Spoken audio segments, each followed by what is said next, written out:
అనూహ్య గెలుప ఇది, లేదంటే భారతీయ జనతా పార్టీ ఊహించిన గెలుప? అనూహ్య గెలిపే అనాలి. ఎందుకంటే బీఆర్ఎస్ పోటీలో నుంచి పక్క వెళ్ళిపోయింది.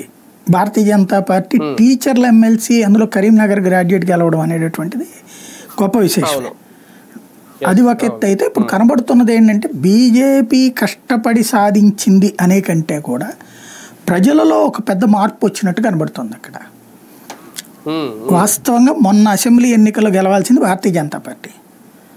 సంఘటితంగా పార్టీ లేకపోవడం, కరెక్ట్గా 6 నెలల ముందు, ఏడాది ముందు బండి సంజయ్ని తీసేయడం, దాంతో వీర హైందవ సంప్రదాయానికి సంబంధించి గట్టిగా ఉండేటటువంటి బ్యాచీనే ఒక వెక్సేషన్కి రావడం, అంటే కిషన్ రెడ్డి రాజకీయంలో బండి సంజయ్ని పక్కన తప్పించేశారన్నటువంటి ఫీలింగ్ రావటం, దానికి తోడు అందరినీ సమన్వయం చేయడంలో అధిష్టానం విఫలం కావడం, వీళ్ళల్లో వీళ్ళు ఒకళ్ళనొకళ్ళు వెన్నుపోట్లు పొడుచుకునే రాజకీయాలు చేస్తున్నారని గ్రహించి కేడర్ కూడా డిమోరలైజ్ కావడం, ఈ పరిణామాల కారణంగా వాస్తవంగా కాంగ్రెస్ గెలిచింది.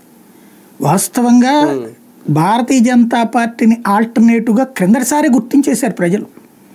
2018-23 మధ్యలో బై ఎలక్షన్స్లో ఎవరు గెలిచారు?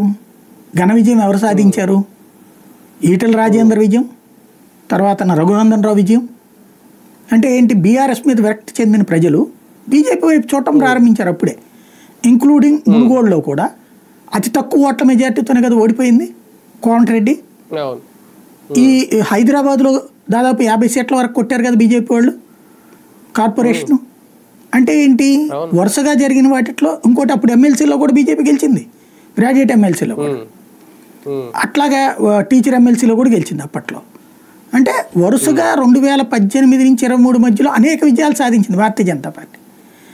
దాన్ని సస్టైన్ చేసుకోలేకపోవడం చివరిలో చేసిన తప్పు, ఆంధ్ర కోసం చేసిన తప్పు తెలంగాణకు కూడా శాపమైంది.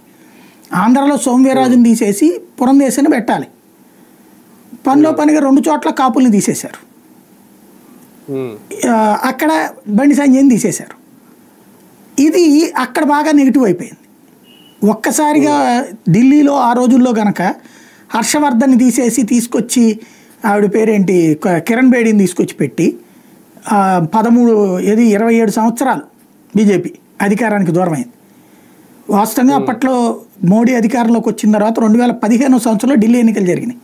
అప్పుడు ఢిల్లీలో వీళ్ళకి 31 సీట్లు ఉన్నాయి, ఓవరాల్గా కావాల్సింది 36 కదా, 31 ఉన్నాయి.